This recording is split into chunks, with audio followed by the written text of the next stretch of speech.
President Trump warning the socialist running for New York City mayor to get in line as his radical agenda sparks concern on both sides of the aisle.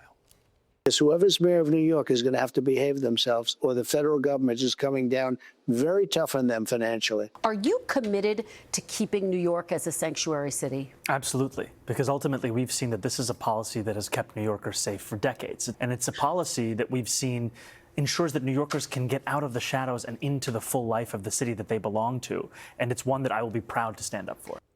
Host of the Janelle King Show, political analyst and former deputy state director of the Georgia GOP, Janelle King joins me now to discuss. Janelle, let's start there on the sanctuary policies have made New York City safe for decades. I guess Mamdani has never taken the subway if he thinks that, Janelle. Yeah, you know what? What I continue to hear is the issue that we should all have with compassionate politics.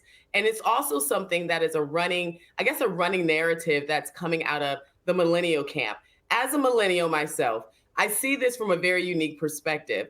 What's happening is you see young people who have lived a pretty cushioned life, a life that is pretty taken care of. They haven't experienced a lot of hardship.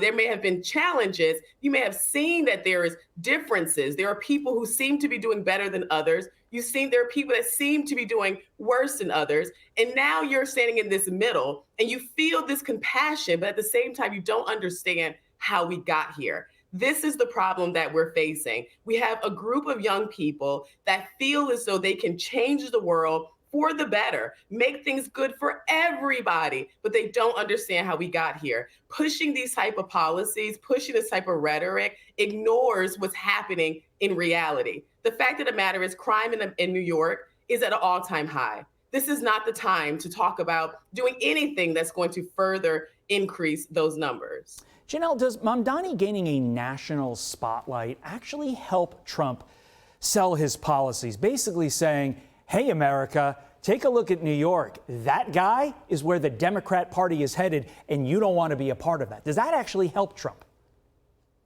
I do think that it does help Trump. I do. I think it helps the administration as a whole. I think it helps the party as a whole. However, what do we do with this opportunity? What do we do with this platform? We have to remember that the American people are now at a place where we've kind of been lured to sleep. We're off our duty. We're not looking at the details of these policies. We're not asking the tough questions like why and how. We're not driving people in that direction. Instead, we're trying to placate. We're playing these games. And I think that as a Republican Party, this is the time where we have to be the adult in the room. We have to be willing to hurt feelings because it's the right thing to do. And down the line, it would be better for all of us. Mamdani doubling down on his push to change New York City's landscape, starting with plans to target the city's wealthy. Listen.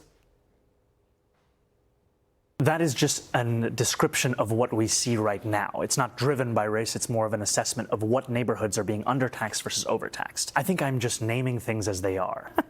I don't think that we should have billionaires because, frankly, it is so much money in a moment of such inequality. And ultimately, what we need more of is equality across our city and across our state and across our country. Putting aside for the moment the absolute illegality of targeting white neighborhoods by name, I'm going after the white neighborhoods, which is literally what it says on his website. As you well know, the first thing that you learn in constitutional law is that anything discriminatory on its face is automatically illegal. Putting that aside for a moment, what do you make of his comment about billionaires in a capitalist country, a guy who said, I don't like capitalism? You know what? It makes sense when you're talking about individuals who have been socialized in the socialist agenda from university, from the middle school education, from grade school and high school, where we've been pushing race, we've been pushing the differences. We're not highlighting the fact that there are a number of people who live in those communities. We're not highlighting the fact that communities that you refer to as white neighborhoods can be that simply because of the fact that there are more white people in America. However, when you break down the economics of that neighborhood, you may find that individuals who are of the Indian community, the Asian communities, are those who may be driving the economics, driving the revenue. So it's very ill-informed, but at the same time, to be able to have a conversation that is focused on race, to put on your platform that you are targeting communities based on race, and then try to tell us that it has nothing to do with race, shows us where we are. It shows us what happened in our education, but why our young people don't understand civics. And so I absolutely believe that this is going to fail. But I also, there's a part of me who feels like maybe it should see what happens when you allow this into the country on a very small scale, because God forbid it far extends past that this small city. Janelle, I'm going to push back there. We really cannot have this in New York City.